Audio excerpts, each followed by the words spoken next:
നീയും ആതിരയും സന്ദീപും ആഗ്രഹിച്ച പോലെയാണ് നടന്നത്. അല്ലാതെ ഞങ്ങൾ ആരുടെ ആഗ്രഹമല്ല നടന്നത്. പിന്നെ പിന്നെ എന്തായിരുന്നു അനൂപേന്റെ ആഗ്രഹം? അവളെ ഇഷ്ടമില്ലാത്ത ഒരാളുടെ തലയിൽ കെട്ടിവെക്കുന്നതോ? അവളുടെ ആഗ്രഹമല്ലേ നമുക്ക് പ്രധാനം. അവൾ അവളുടെ ആഗ്രഹ സഫലീകരണത്തിനായി ഓരോന്ന് ചെയ്തപ്പോ എത്ര പേരാ നാണം കെട്ടെന്ന് നിനക്കറിയോ?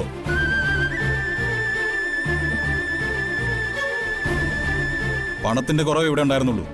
അതൊരിക്കലും ഈ കുടുംബത്തിന്റെ സൽപ്പേരിനെ ബാധിച്ചിട്ടില്ല. അതിന് ഞാൻ സമ്മതിച്ചിട്ടില്ല. ഒരു ദിവസം കൊണ്ട് ആ സൽപ്പേരും അഭിമാനവും എല്ലാം പോയില്ലേ? ആരാ കാരണം? എന്റെ 2 സഹോദരിമാര്. അത് എന്നെ കൊണ്ട് പൊറുക്കാനും മറക്കാനും പറ്റുന്ന ഒന്നല്ല. മരണം വരെ ഇനി അതങ്ങനെ തന്നെ ആയിരിക്കും ചെയ്യും. നിന്നെ അവളെയും ഈ പടിക്കകത്ത് കാലുകുത്താൻ ഞാൻ അനുവദിക്കരുതെന്ന് കരുതിയിരിക്കുകയായിരുന്നു. ഞാനില്ലാത്ത തക്കം നോക്കി പഴയ ബന്ധം സ്ഥാപിക്കാൻ നീ വീണ്ടും വന്നു. അനൂപേട്ട ഇല്ലാത്ത തക്കം നോക്കി ഇവിടെ കയറി വന്നതല്ല ഞങ്ങള്. അനൂപേട്ടനെ കണ്ട് സംസാരിക്കാൻ കൂടിയാ വന്നത്. എന്ത് സംസാരിക്കാൻ? സച്ചിയോട് എനിക്ക് ദേഷ്യം പണക്കൊന്നുമില്ല. സ്വന്തം സഹോദരനെ പോലെ തന്നെ ഭർത്താവിനെയും ചതിച്ച ആളാ എന്റെ ഈ പുന്നാര പെങ്ങള്.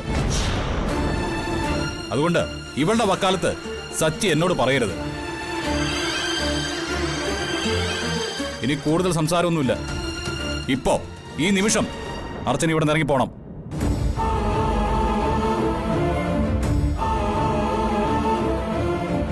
ഇനി ഒരിക്കലും ഇവിടേക്ക് കയറി വരികയും ചെയ്യരുത്.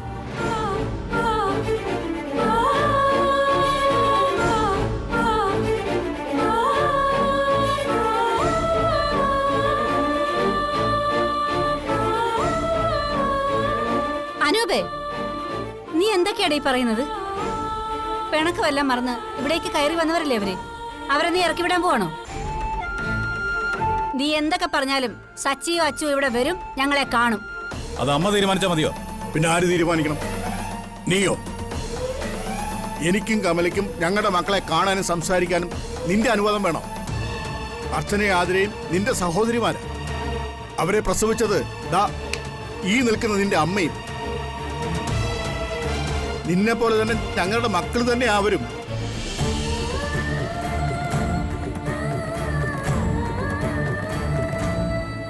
അനൂപേ, നീ നേരത്തെ പറയുന്നത് കേട്ടു. നിന്നെ പോലെ സച്ചിയെ ഇവളെ ചതിച്ചു എന്ന്. അതുകൊണ്ട് നീ കാണിക്കുന്ന പോലെ സച്ചി ഇവളോട് കാണിക്കണമെന്നാണോ? അങ്ങനെയാണോ നീ ഉദ്ദേശിച്ചത്?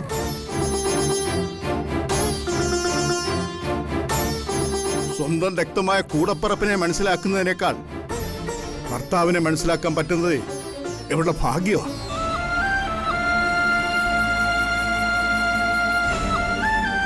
നീ പറയുന്ന കാര്യങ്ങൾ ഒരു പരിധി വരെ ഞങ്ങൾ മാനിക്കും, അനുസരിക്കും. പക്ഷേ ഈ വീട്ടിലെ അവസാന വാക്ക് നിന്റെ അല്ല. അത് എന്നെ ചിതയിലേക്ക് എടുത്തു വെച്ച ശേഷം മതി. അതിനു മുമ്പ് വരെ ഈ വീട്ടിലെ കാര്യങ്ങൾ നോക്കുന്നതും തീരുമാനമെടുക്കുന്നതും ഞാൻ തന്നെയാണ്.